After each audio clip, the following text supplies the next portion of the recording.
জয় যিশু। আজ আমি জীবন্ত ঈশ্বরের জীবন্ত বাক্য নিয়ে প্রিয় ভাই বোন, ঈশ্বর ভক্ত, ঈশ্বর অনুসারী, ঈশ্বর সন্তানদের সামনে আসতে পেরেছি কেবলমাত্র পিতা পুত্র পবিত্র আত্মার করুণাতে। তাই আজকে পিতা পুত্র পবিত্র আত্মাকে প্রাণ ভরে মহান নামে ধন্যবাদ দিই।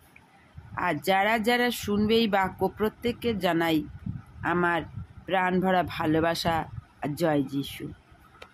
আমি আজকের বাক্য বলবো জীবন দায়িনী।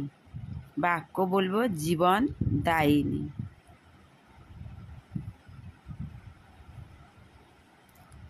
প্রভু যিশু বলছে, আমি তোমায় প্রতিশ্রুতি দিচ্ছি যে আজই তুমি আমার সঙ্গে পরম দেশ সেই স্বর্গে যাবে। কালভেরি পর্বত শিহরে সেদিন পাশাপাশি প্রথিত ছিল 3টি ক্রুশ। 3 সংখ্যাটিও নিগূঢ় অর্থবহ। পিতা পুত্র পবিত্র আত্মা, তৃতীয় ঈশ্বর, পিতর যাকব ও যোহন, প্রভুর 3 জন অন্তরঙ্গ সহচর। বিশ্বাস, প্রত্যাশা ও প্রেমে খ্রিস্টানুসারীর মহৎ 3টি গুণ। ঈশ্বরের মহৎ ও প্রথম আদেশের মাহাত্ম্য প্রকাশ। সমস্ত অন্তর, সমস্ত প্রাণ, সমস্ত মন, আনন্দ, প্রার্থনা ও ধন্যবাদ করা। আমাদের জীবনে ঈশ্বরের ইচ্ছা 3টি হারানো বস্তু। পশু ও মানুষের মতো পাপে অনেকেই সম্পূর্ণরূপে হারিয়ে যায়। নবী যোনা ছিলেন 3 দিন মৎস্যের উদরে এবং যিশু তার মৃত্যুর পর 3য় দিবসে পুনরুত্থিত হয়ে পাপের প্রায়শ্চিত্তকারী তার অমূল্য ও পবিত্র রক্ত দানের জন্য এনেছিলেন স্বর্গীয় রসিদ। তার বাপ্তিস্মের পর 3য় দিনে তিনি করেছিলেন তার ঈশ্বরত্ব প্রকাশক প্রথম অলৌকিক কাজ, এবং তার জন্মের সময় স্বর্ণ, কুন্দরু ও গন্ধরস এই 3টি উপহার দিয়ে প্রাচ্যের পণ্ডিতেরা ব্যাখ্যা করেছিলেন ঈশ্বরের শ্রেষ্ঠ দান খ্রিস্টকে। মাঝের ক্রুশে বিদ্ধ ব্যক্তি আমাদের লোক, কিন্তু আমাদেরই রাজা। সর্ব অবস্থায় তিনি সম্ভ্রান্ত, মহত্বময়। কখনো তিনি ভেঙে পড়েন না। সমস্ত অত্যাচার নীরবে নিঃশেষে সহ্য করেছেন। কাঁটা দিয়ে তৈরি করে কি হবে? কাঁটা তার কাঞ্চন কিরীটি শোভা পাচ্ছে। ক্রুশ বৃদ্ধ দস্যুদের একজন তাকে ঠিকই চিনেছিল রাজা বলে। আপনার রাজ্য আমাকে প্রজা করে নিন বলে মিনতি করতে সে দ্বিধা করেনি। তাদের সঙ্গে এক সারে যে ক্রুশে মারা যাচ্ছে সে কোনো অপরাধী নয়। সে রাজা, সে রাজ্যেশ্বর। এবং মাথার খুলির উপর রোপিত মাঝের ক্রুশ বৃক্ষটি পাপে মৃত্যুপ্রায় মানবের জীবন বৃক্ষ। মানব সভ্যতারও কেন্দ্র এই মাঝের ক্রুশটি। মানুষের চরম উৎকার্যের মধ্যমণি মাঝের ক্রুশে বৃদ্ধ, ক্ষমা সুন্দর, পরম প্রেমিক দিব্য পুরুষ খ্রিস্ট। এ বৃক্ষের ছায়ায় আছে আত্মার চিরবিশ্রাম, শান্তি। এবং এ বৃক্ষের ফল পাপীর শাশ্বত জীবন। পাপে পতিত মানুষ যেন তার দুঃখ জ্বালা জর্জরিত অবস্থায় অমরত্ব না পায়, তাই এদন উদ্যানের মধ্যস্থানে যে জীবন বৃক্ষটি ছিল তার সন্নিকটে যাওয়ার সমস্ত পথে স্বর্গীয় সৈনিকেরা ছিলেন প্রহরাত। সেই বৃক্ষটি নতুন ও প্রকৃত এই ক্রুশ বৃক্ষটির পুরাতন প্রতীক। এক বৃক্ষের ফল ভক্ষণ করে মানুষ হয়েছিল পতিত, আর মাঝের বৃক্ষটির ফল ভোজনকালে শুধু মনুষ্যত্বের সভ্যতার বা সাম্যের চরম উৎকর্ষে নয়, কিন্তু মানুষ ঈশ্বরের সন্তানত্বে ও অনন্ত জীবনে হয় উন্নীত। মানুষ তার হারানো স্বর্গ এ মাঝের ক্রুশের মাধ্যমেই আবার ফিরে পেয়েছে। অত্যাচার অপমানে ঈশ্বরের পুত্র এখন কীট স্বরূপ হয়েছেন। তার নবী ও মহাকবির উক্তি, আমি মানুষই নয়, আমি কীট, ক্রুশবিদ্ধ খ্রিস্ট সম্পর্কেই ছিল ভবিষ্যৎবাণী। আমরা পাপী মানুষ, তবু আমরা অনেকে নিজেদের মহাপুরুষ বলে ভাবতে ভালোবাসি। তা না হলেও বড় বংশের, বড় জাতির অথবা গণ্যমান্য লোক তো নিশ্চয়ই। প্রভু বলেছেন, আমি কীট, আর দাসেরা বলছে আমরা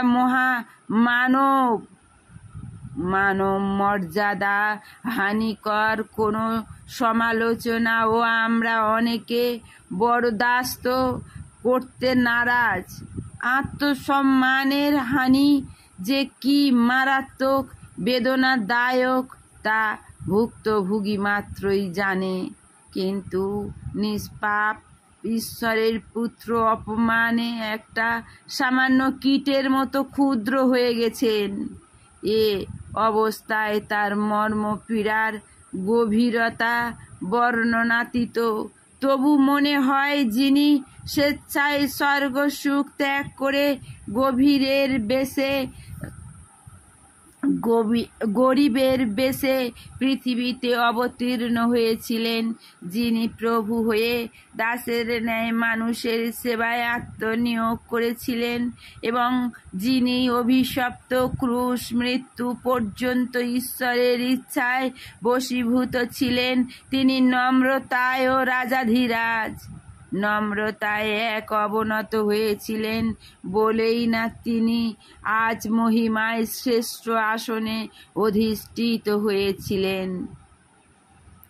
শাস্ত্রের এই অংশটি ব্যাখ্যায় তাঁর গ্রন্থে লিখেছেন, নম্রতায় নিম্নতর স্থানে তিনি নেমেছিলেন বলেই মহিমার উচ্চতম স্থানে তিনি উঠেছেন, এবং ক্রুশবিদ্ধ খ্রিস্টের নম্রতায় এই আদর্শ আমাদের অনুকরণীয়।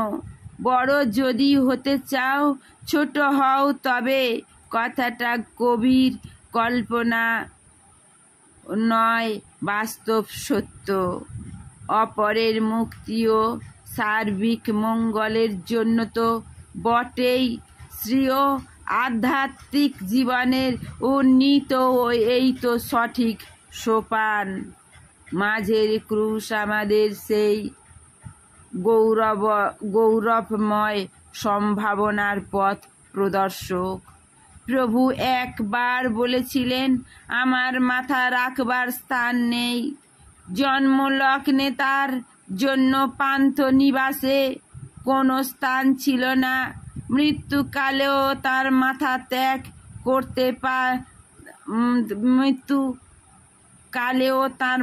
ত্যাগ করতে পারতেন, কিন্তু এখন মাথার কাঁটা মুকুট পরিহিত ত্রাণেশ্বর ক্রুশে পড়ে মস্তক রক্ষা করতেও অক্ষম, কারণ কাঁটাগুলি সুতীক্ষ্ণ এবং ক্রুশকাষ্ঠে মাথায় রাখা বড় ব্যথার, বড় যন্ত্রণার। পরিশ্রান্ত ও ক্ষতবিক্ষত মস্তক আর কতক্ষণ শূন্যে তুলে রাখা যায়? কখনো উন্নীত, আবার কখনো দুঃখ যাতনা ভারে আনত তার শির। তার উপর তো আছেই মানুষের দুর্বাহ পাপ ভার। আমার মাথা রাখবার স্থান নেই, কি অসহায় অবস্থা, কি দুঃখদায়ক দীনতা। এই মাঝের ক্রুশটিতাই অতুলনীয় ত্যাগ ও তিতিক্ষার মূর্ত প্রতীক। প্রকৃত প্রেমে স্বার্থ চেষ্টার কোনো স্থান নেই, নেই ত্যাগের কোনো সীমা পরিসীমা, এবং আমাদের আত্মিক ঐশ্বর্যে পূর্ণতার জন্যই তার এই দীনতা। বাইবেল বলে, তিনি ধনবান হলেও তোমাদের জন্য দরিদ্র হলেন, যেন তোমরা তার দারিদ্র্যের দ্বারা ধনবান হও। এমনকি তার পরিধেয় বস্ত্র সৈন্যরা নিয়েছেন লুণ্ঠন করে। মুখমণ্ডল তাঁর ক্ষতবিক্ষত রক্তাক্ত ও বিকৃত, এবং লগ্ন প্রায় বৃদ্ধত্রাতার প্রতি চোখ তুলে চাওয়া যায় না। আমাদের আত্মিক সুষমামণ্ডিত ও ধার্মিকতা পরিচ্ছেদে বিভূষিত করার জন্যই তো তার এই চরম দীনতা ও নগ্নতা। বাইবেল বলে, তুমি নিজেকে ধনবান মনে করো তোমার কোনো অভাব নেই, কিন্তু তুমি হতভাগ্য, কৃপা পাত্র, দরিদ্র, অন্ধ ও নগ্ন। রাজপুত্রদের রাজ্য পরাক্রম মহিমায় প্রতিষ্ঠিত করতেই রাজাধিরাজ এসেছিলেন। দিনের বেশে ও ধরার ধুলিতে তিনি সম্পূর্ণ নিঃস্ব হয়েছেন, তার সবই অকাতরে দান করেছেন। তবু রাজপুত্র আমরা অনেকে এখনো আত্মিক ভিক্ষুকই রয়ে গেছি। আমাদের নগ্নতা ও সুপ্রকাশিত অসাধুতা, হিংসা, দেশ বিশ্বাসঘাতকতা, দলাদলি, স্বার্থ চেষ্টা ও ভোগবিলাস খ্রিস্ট সমাজ ও তার সাক্ষ্যকে পঙ্গু ও সমলিপ্ত করে রেখেছে। কোথায় আজ সেই প্রথম শতাব্দীর খ্রিস্ট বিশ্বাসীদের প্রেমের মতো প্লাবন, সাক্ষ্যের শক্তি ও বিশ্বাসের বলিদান? জয় যিশু, জয় যিশু, জয় যিশু। প্রিয় ভাই বোন, পরের আবার এসো। জয় যিশু।